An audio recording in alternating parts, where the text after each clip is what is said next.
ایک وقت کی بات ہے، بغداد کے قریب ہی ایک گاؤں تھا جہاں پر زینب نام کی لڑکی رہتی تھی۔ اس کے ساتھ اس کی چھوٹی بہن رہتی تھی جو 10 سال کی تھی۔ فاطمہ اور زینب کے ماں باپ، فاطمہ 5 سال کی تھی تب ہی ان کے ماں باپ گزر جاتے ہیں کسی حادثے کی وجہ سے۔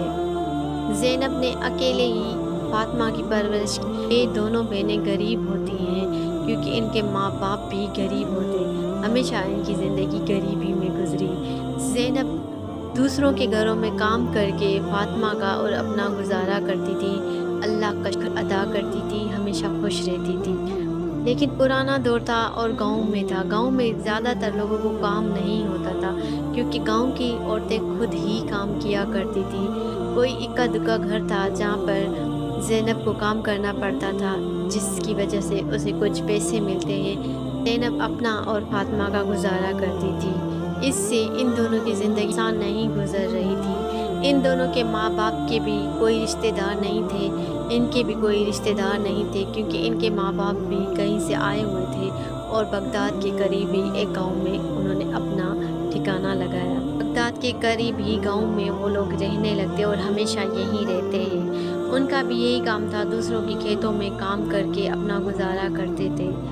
فاطمہ کے بابا بوڑھے تھے، جو کام ہو سکتا تھا وہ کر سکتے تھے، اس کی وجہ سے ان لوگوں کے پاس زیادہ آمدنی نہیں تھی۔ زینب اب پریشان ہو گئی لیکن اللہ کا شکر ادا کرتی رہی اور اپنے ایمان پہ قائم رہی۔ کام کرتی، نماز پڑھتی، بچوں کو قرآن پاک کی تلاوت دیتی، اپنی بہن کو بھی سنبھالتی۔ اس کی بہن 10 سال کی تھی لیکن اس کا دماغ اتنا تیز نہیں تھا، نہ ہی اتنی چالاک تھی۔ زینب کو مجبوری میں فاطمہ کو بھی اپنے کام پر لے کے جانا پڑتا تھا کیونکہ اکیلے 10 سال کی لڑکی کو چھوڑنا آسان نہیں تھا۔ زینب کو لگتا تھا کہ کبھی کوئی ایمرجنسی ہو سکتی ہے اور گاؤں تھوڑا سا دور ہے، کہیں ایسا نہ ہو فاطمہ کبھی بیمار پڑ جائے اور مجھے اس کا پتہ نہ لگے۔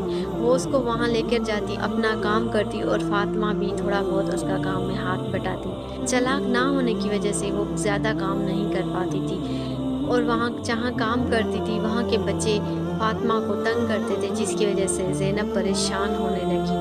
ان لوگوں کی مشکل دن بدن بڑھتی جا رہی تھی، ان کا ایمان دن بدن عروج پہ چڑھتا جا رہا تھا۔ زینب کتنی بھی مشکل میں ہو، نہ ہی کبھی نماز چھوڑی، نہ ہی کبھی قرآن پاک کی تلاوت چھوڑی۔ کتنا بھی کام کرتی، کام کے دوران بھی وہ نماز پڑھتی۔ ایک دن اس گاؤں میں ایک دوسرے گاؤں کا سردار آیا جس کو کام کے لیے کچھ لڑکیاں چاہیے ہوتی اپنے محل میں اپنی رانی کے لیے۔ گاؤں والوں نے زینب کو کہا کہ یہاں اتنا کام نہیں ہے، تم جاؤ سردار کے پاس جاؤ، اس کے حویلی میں تم لوگوں کو رہنے کا بھی ٹھکانہ مل جائے گا، کھانا پانی بھی ملے گا، تم اور فاطمہ دونوں ہمیشہ ساتھ ہی رہو گی۔ کیونکہ ادھر ان لوگوں کو کام تو ملتا تھا لیکن ایک روٹی جتنا زینب کماتی تھی، جو روٹی وہ فاطمہ کو دے دیتی تھی، کبھی کبھی خود بھوکی سو جاتی تھی۔ گاؤں والوں نے کہا کہ تم جاؤ اس سردار کے پاس، ان لوگوں کے محل میں کسی چیز کی کمی نہیں ہوگی، اچھے سے زندگی گزارو گی، تم کام کرو گی، یہ بھی وہیں پاس رہے گی اور پیٹ بھر تم لوگوں کو کھانا ملے گا۔ زینب نے گاؤں والوں کی بات مانی۔ اب زینب کو لگا کہ شاید میری زندگی آسان گزرے اور نہیں تو ہم دونوں بہنیں دن رات ایک ساتھ رہیں گی، بڑا محل ہوگا، فاطمہ کسی کونے میں پڑی رہے گی اور میں سکون سے کام کروں گی، زیادہ نہ صحیح تو 2 وقت کی روٹی پیٹ بھر کے کھائیں گے۔ یہ لوگ اس سردار کے ساتھ چلے جاتے ہیں، ان کو کیا پتا کہ اب زندگی نے اور بھی مشکلات کر دی ہے۔ ان کو لگتا تھا کہ زندگی اب آسان ہے لیکن ان کو کیا پتا آگے ان کے لیے مشکلیں ان کا انتظار کر رہی ہیں، کیونکہ اللہ والوں کے لیے ہمیشہ مشکل ہوتی ہے، اللہ ان کو مشکل میں کر کے اپنے قریب لاتا ہے۔ اللہ نے ان کو اتنے امتحان دے کر اپنے قریب رکھا، کبھی بھی ان دونوں کو غلط راہ پہ نہیں جانے دیا۔ زینب اور فاطمہ سردار کے ساتھ اس کے محل میں آئی۔ ان لوگوں کو لگا کہ اب ہماری مشکلیں ٹل گئی، اچھے سے ان کا خیال رکھا گیا۔ پہلے دن بہت اچھے سے ان کا خیال رکھا گیا، کھانا دیا گیا اور ان لوگوں کو محسوس کرایا گیا کہ جیسے یہ محل ان کا اپنا ہو۔ سردار کی بیوی نے ان کا خیال رکھا۔ 2-3 دن تو ان کے اچھے سے گزرے۔ جب کچھ دن گزر گئے تو سردار کی بیوی نے اپنی اصلیت دکھانا شروع کر دیا۔ سردار کی بیوی بہت ظالم ہوتی ہے، جس کی وجہ سے جو بھی لڑکیاں کام پر آتی ہیں یا تو وہ بھاگ جاتی ہیں یا تو وہ خود کو مار دیتی ہیں۔ یہ اس کا ظلم نہیں سہ سکتی۔ اس سردار کے گاؤں میں، اس کے محل میں کوئی بھی لڑکی کام کرنے کے لیے تیار نہیں ہوتی ہے۔ یہ سردار دور دراز گاؤں سے اپنے گھر کے لیے کام والی ڈھونڈ کے لاتے ہیں۔ سردار کی بیوی کی ظلم کی وجہ سے یا تو لڑکیاں بھاگ جاتی ہیں یا تو خودکشی کر کے مر جاتی ہیں، یا تو پھر اس محل میں ہی کام کرتے کرتے ان کا دم نکل جاتا ہے۔ زیادہ کام، زیادہ ظلم، بھوکے پیٹ یہ لوگ کب تک جی سکتے ہیں؟ اب ان کے ساتھ بھی ایسا ہی ہوا۔ زینب سارا دن کام کرتی، فاطمہ محل میں سردار کی بیوی فاطمہ کو تھوڑی تھوڑی بات کے لیے ڈانٹتی اور مارتی بھی تھی، جس کی وجہ سے اب زینب پریشان ہونے لگی۔ جو بھی نقصان فاطمہ کرتی تھی، جتنا نقصان ہوتا تھا اتنے دن ان لوگوں کو کھانا نہیں دیا جاتا تھا۔ کئی دن اب ان دونوں کو بھوکے پیٹ سونا پڑتا تھا۔ سردار کی بیوی یہاں تک نہیں رکی، اب وہ فاطمہ سے بھی کام کروانے لگی۔ فاطمہ زیادہ چالاک نہیں ہوتی، جو وہ کہتی ہے اس کا الٹ کر دیتی ہے، جس کی وجہ سے اسے بہت مارا جاتا ہے اور زینب بھی اس کی وجہ سے پریشان ہوتی ہے۔ زینب دن رات اللہ سے دعا مانگتی اور اللہ سے اس پریشانی سے نجات مانگتی ہے۔ اللہ ہماری اس سردار اور اس کی بیوی سے جان چھڑا دو۔ سردار ہمیشہ باہر ہی رہتا تھا، اس کی بیوی اور اس کے بچے گھر میں رہتے تھے، جو گھر میں آئے ہوئے لوگوں پر ظلم کرتے تھے۔ زینب تھوڑی دیر کے بعد فاطمہ کے پاس آتی اور سردار کی بیوی کو اس کو مارنے سے روکتی۔ اب سردار کی بیوی کا غصہ بڑھ گیا، اسے نہیں پسند تھا کہ اس کے بیچ میں کوئی آ کر اسے ٹوکے۔ سردار کی بیوی نے ان دونوں بہنوں کو الگ کر دیا، زینب کو اپنے پاس کام کے لیے رکھا اور فاطمہ کو کہیں چھپا دیا۔ زینب کو اس کا احساس بھی نہیں ہونے دیا۔ ہمیشہ زینب پوچھتی سردار کی بیوی سے کہ میری بہن کہاں ہے؟ سردار کی بیوی کہتی کہ تمہاری بہن بالکل حفاظت میں ہے، تم اس کے لیے پریشان مت ہو، کیونکہ یہاں ہوتی تھی، غلطی کرتی تھی، مجھے غصہ آتا تھا، پھر میں اسے ڈانٹ دیتی تھی، ابھی میں نے اس کو اپنے رشتہ داروں کے ہاں بھیج دیا ہے۔ سردار کی بیوی بھی زینب پر بہت ہمیشہ غصہ کرتی، ہمیشہ ڈانٹتی، ہمیشہ مارتی۔ زینب اب چاہ کر بھی یہاں سے نہیں نکل سکتی تھی، کیونکہ سردار کی بیوی کے پاس اس کی بہن فاطمہ ہوتی ہے۔ ایک دن سردار کو اور اس کی پوری فیملی کو کہیں جانا تھا۔ ان لوگوں نے کام کے لیے زینب کو اپنے ساتھ لے لیا۔ سردار نے اپنی بیوی سے کہا کہ زینب کو بھی لے کے چلو، کیونکہ یہ رستے میں تمہارے کام آئے گی، ہمارے بچوں کو سنبھالے گی۔ اس دور میں لوگ بیل گاڑی پہ یا گھوڑا گاڑیوں پہ جاتے تھے، جس کی وجہ سے لوگوں کو تکلیف ہوتی تھی۔ سردار، اس کے بچے، اس کی بیوی اور اس کے کچھ ملازم اس کے ساتھ گئے، جس میں ان کے ساتھ زینب بھی۔ سردار اپنے قافلے کے ساتھ نکلا۔ چلتے چلتے ان کو شام ہو گئی، ایک جنگل کے قریب ہی پہنچے۔ سردار نے وہیں رکنے کا ارادہ کیا، کیونکہ اگر یہ جنگل میں آگے گئے تو انہیں رات ہو سکتی ہے اور جنگل گہرا ہو سکتا ہے، اس لیے یہ لوگ یہیں رکتے ہیں۔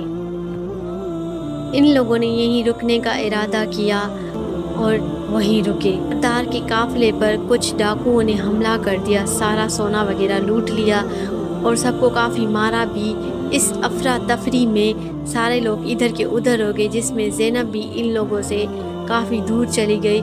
اپنی بہن کے لیے روتے روتے وہ بے ہوش ہو گئی اور بے ہوشی کی حالت میں اسے خواب آتا ہے، ایک نورانی چہرہ جو اسے کہتا ہے کہ پریشان مت ہو، تمہارے مشکل دن جا چکے ہیں، ابھی صبح تک ہی تمہیں مدد ملے گی، جس میں تمہاری بہن بھی تمہارے ساتھ ہوگی۔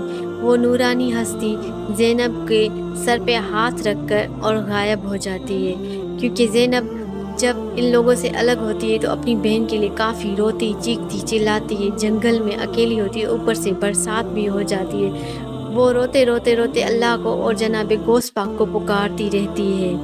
جب وہ بے ہوش ہو جاتی ہے تو اس کو حضرت جناب غوث پاک ہی خواب میں آتے ہیں، جو اسے سارا اشارہ بتاتے ہیں۔ جب وہ ہوش میں آتی ہے تو صبح ہو چکی ہوتی ہے اور کچھ لوگ آتے ہیں جو وہ بھی گھوڑوں پہ ہوتے ہیں۔ زینب کو لگا کہ یہ ڈاکو ہے، وہ کہیں چھپ جاتی ہے، لیکن وہ لوگ وہاں رکتے ہیں زینب دیکھتی ہے کہ ان کے ساتھ فاطمہ بھی ہے تو وہ جہاں سے چھپی ہوتی بھاگ کر اپنی بہن کو گلے لگاتی ہے اور ان لوگوں کے آگے جھولی پھیلاتی ہے کہ ہمیں چھوڑ دو، ہم بہت غریب ہیں، ہمارے پاس کچھ بھی نہیں ہے تم لوگوں کو دینے کے لیے۔ تو اس قافلے کے سردار نے زینب کے سر پہ ہاتھ رکھا اور کہا کہ بیٹی، ہم کوئی ڈاکو نہیں، ہم بغداد کے گاؤں کے بادشاہ ہیں، اور ہمیں خواب آیا تھا کہ جنگل میں ایک لڑکی ہے جو روتے روتے بے ہوش ہو گئی۔ نورانی چہرے نے ہمیں کہا کہ اس لڑکی کے پاس جاؤ، اس کی مدد کرو، وہ مجھے پکار رہی ہے، اللہ کے حکم سے جاؤ اور اس کی مدد کرو۔ اللہ کی طرف سے اس کے لیے مدد آ گئی۔ اس نے پوچھا کہ میری بہن تم لوگوں کے پاس کیسے آئی؟ ان لوگوں نے کہا کہ ہم جب راستے میں آ رہے تھے تو ایک گھر تھا جہاں پہ آگ لگ چکی تھی، سارے لوگ جل گئے، صرف ایک یہی لڑکی بچی تھی جو باہر آئی۔ ہم لوگوں کو اس کے اوپر ترس آیا اور ہم اسے اپنے ساتھ لے کر آئے۔ ہمیں لگا کہ یہ وہی لڑکی ہے، لیکن پھر ہمیں خواب آیا کہ یہ لڑکی یہ نہیں ہے، اس کو بھی اس کے ساتھ لے کے جاؤ کیونکہ اس کو بھی مدد کی ضرورت تھی۔ جب ہم لوگ یہاں آئے تو میں دیکھا کہ اپنے جناب غوث پاک اپنے مرشد کی کہی ہوئی بات کو پورا کیا۔ تم لوگ چاہو تو ہمارے ساتھ چلو، ہمارے گاؤں رہو، اور ہم تم لوگوں کو اپنا ایک علیحدہ گھر بنا کر دیں گے۔ زینب خوش ہوتی ہے اور فاطمہ کو لے کر ان لوگوں کے ساتھ جاتی ہے اور وہیں بغداد میں رہتی ہے۔ ان لوگوں نے ان کو کام بھی دیا، چھوٹا سا گھر بنا کر دیا۔ اب یہ لڑکیاں اپنی محنت سے کماتی ہیں، اپنی محنت سے کھاتی ہیں۔ زینب ہمیشہ جناب غوث پاک کو بنا دیکھے ہی پکارتی رہتی تھی، کیونکہ زینب کو نہیں پتا تھا جناب غوث پاک کیا ہے، کون سی ہستی ہے، لیکن اس کی ماں ہمیشہ ورد کیا کرتی تھی اللہ کا اور جناب غوث پاک کو پکارا کرتی تھی۔ ہر مشکل گھڑی میں زینب نے بھی بالکل ایسا ہی کیا۔ ان کے اوپر مشکلات تو آئیں، جب ان کی مشکلات حد سے زیادہ گزر گئی، اللہ نے اپنے ولی کو ان کی مدد کے لیے بھیجا اور اس سفر میں ان کو وہاں تک پہنچایا جہاں تک یہ لوگ پہنچ سکتے تھے، جہاں تک ان کا حقیقی مقام تھا۔ کیونکہ ہم لوگ سمجھتے ہیں مشکلوں کے بعد ہمارے لیے کوئی آسانی نہیں ہے۔ یہ لڑکیاں اب وہاں پر رہنے لگی اور جناب غوث پاک کی خدمت کیا کرتی، وہاں پر آئے ہوئے لوگوں کو لنگر دیا کرتی اور اپنے آپ کو ہمیشہ کے لیے جناب غوث پاک کا مرید کر دیا۔ یہ واقعہ اس لڑکی کا اس لیے میں نے پہلے نہیں بتایا جناب غوث پاک کا، کیونکہ دادی تو کافی لوگ اس واقعے کو شاید نہ دیکھتے۔ جناب غوث پاک کی خدمت میں ان لڑکیوں نے اپنی زندگی عروج پہ پائی۔ اگر آپ لوگ جاننا چاہتے ہو تو کامنٹ کریں، اس کا پارٹ 2 میں آپ کو ضرور بتاؤں گی کہ ان لوگوں کے ساتھ آگے کیا ہوا اور آج یہ کیسی زندگی گزار رہی ہیں، کیونکہ یہ سچا واقعہ ہے، اس میں کوئی جھوٹ نہیں ہے۔ جناب غوث پاک کے کسی بھی معجزے میں کوئی جھوٹ نہیں ہوتا، یہ سچا واقعہ تھا۔ یہ واقعہ آپ کو کیسا لگا کامنٹ کر کے ضرور بتانا، لائک، شیئر اور سبسکرائب کرنا۔